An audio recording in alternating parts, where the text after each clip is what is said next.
USC football just terrified the rest of the Big Ten.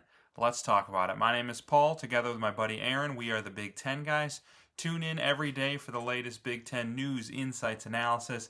If you're a fan of USC or any Big Ten football team, this is the channel for you, so don't miss out.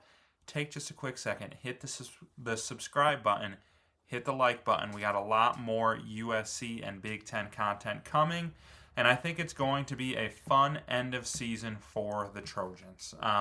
So now, I guess before we get going, give me your thoughts on the Michigan game. Tell me what stood out to you, what you were impressed with, what maybe you didn't like.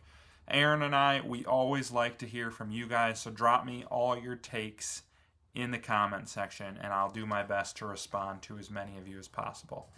So coming into the season, something Aaron and I talked about quite a bit is that USC had a brutal schedule this year, and we weren't sure they were ready for like the physicality of the Big Ten quite yet. Like you saw them lose to Michigan last year to a team that USC was infinitely more talented with skill player-wise, but they just couldn't win in the trenches quite like you would like. But we've been talking about they got the number one recruiting class next year, and it's just stacked with linemen on both sides of the ball, and the future of USC is bright, and they look like they're going to be a team who not only has the elite skill players and quarterbacks that you're used to seeing at USC, but can also compete and win in the trenches in the Big Ten. And we've been talking about how that's the future for USC. But I think what we saw last night is that it's also the present. Michigan is known, and I'm a Michigan fan if you haven't caught this show before. Aaron's a Michigan State fan, but Michigan is known for being a team that just bullies you in the trenches on both sides of the ball and has athletes that can match up with you. But last night, it was USC who bullied my Wolverines in the trenches and showed like we're not just ready to compete in the trenches in a couple years once these recruiting classes get in. We're ready to do it now. And they won the game in the trenches.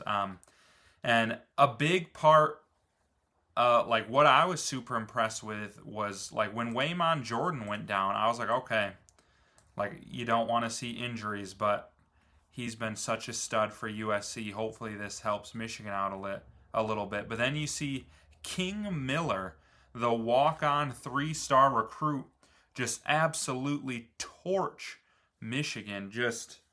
And that third and 26, he took off for 49 yards early in the second half. To me, that was the biggest turning point in the game. But I don't want to take away from his performance. He individually did very well, but a lot of it was, he just had massive holes the entire game. Like Michigan is known for their defensive line, and USC's offensive line won the battle up front the entire day. And then defensively, like Michigan ran decently. It hurt that Justice Haynes went out, but I didn't see a ton of him. He's only a freshman, but I was super blown away by Jakeem Stewart. The guy's barely even 18 and is just a mammoth of a human being. Like, he's got future top 5 NFL draft pick written all over him, and it's easy to see it even now when he's not, playing every single snap and hasn't reached his ceiling yet. So he's going to be somebody who's scary for USC moving forward. And then, like I said, you look at next year's recruiting class, it's the number one class in the country with 32 commits. And a lot, like I know their number one recruit is a top 10 recruit in the nation. He's an offensive tackle. And they have several offensive and defensive high-end 4-star linemen coming in. Like, this is a team who's winning in the trenches now and is just going to continue to win in the trenches moving forward. And I think for the rest of this season, I know USC fans haven't exactly been thrilled with Lincoln Riley, and they've been trying to harness in expectations, but I think it's time to start really talking about USC as a team that can make some noise for the playoffs. This is a tough schedule with 3 brutal road games coming up. But like last week, I know there were some Michigan fans who were torching me I went on the USCJ Lost in the Sauce show. I don't know if any of you USC fans subscribe to that. You should. He's a good dude. And I said USC's going to win this game. I love Bryce Underwood. He's going to be a star someday, but he can't quite exploit that secondary yet. And I think Maiyava's just too good. Michigan has some weaknesses in their secondary. And sure enough, that's what you saw. And I'm going to say the same thing about Notre Dame. Like, this is a team, I know they're ranked number 13, but they've only played 2 good teams, and they lost to both of them. Texas A&M, who has struggled in some of their games, they're undefeated. They're maybe number 5 in the country. They're up there, maybe 4. But, like, they only scored 17 on Auburn. They put up 41 on the Irish in South Bend. Purdue put up 30 on Notre Dame. There's no reason USC can't do the same thing next week.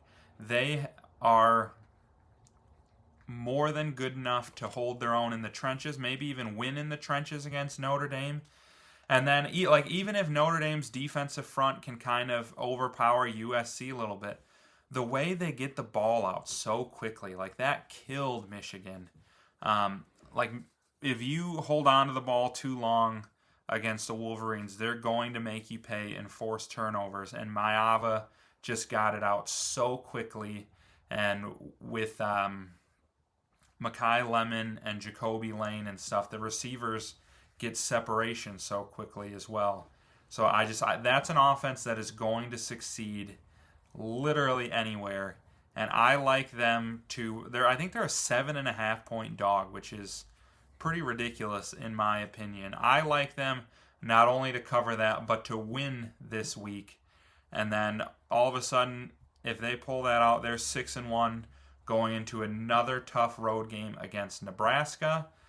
Aaron and I were high on the Cornhuskers. I actually kind of like the way Nebraska matches up against USC. But right now, Maiyava is playing Heisman caliber football, and Raiola just had a 3-interception game. And while he's pulling some of these out in crunch time, he is making some bad plays, and you're just not seeing that from Maiyava. So, there's no reason USC can't win both of these games. And if they do that, like, even if they lose to Oregon, that's a playoff team. And then, like I said, like, if they go 1-1 in these games and lose to Oregon, I think a 9-3 team with this schedule, like, this is 5 ranked teams with 4 of them on the road. A 9-3 record with that schedule, I think, is way better than anyone expected USC to be this year. And then they're just going to continue to get better with these recruiting classes. And they're getting scary good for the future. I think Ohio State and Oregon and Michigan have kind of enjoyed being on top these few years. But I think USC is coming for them, and I think they showed it this week with the way not only could they win with their athletes, but they won in the trenches. And frankly, as a Michigan fan, the game should have been worse. Like, that fumble in the first half and that Maiyava pick were like the only stops Michigan got. Like, those easily could have been scores, and this could have been, 45-13 instead of 31. So USC, hats off to you. Put a whooping on the Wolverines. I hated it, but I got to give respect where respect's due. So drop me your comments. What do you think of that game? And then what do you think moving forward for the rest of the year, USC fans? And then don't forget, just like and subscribe on the way out.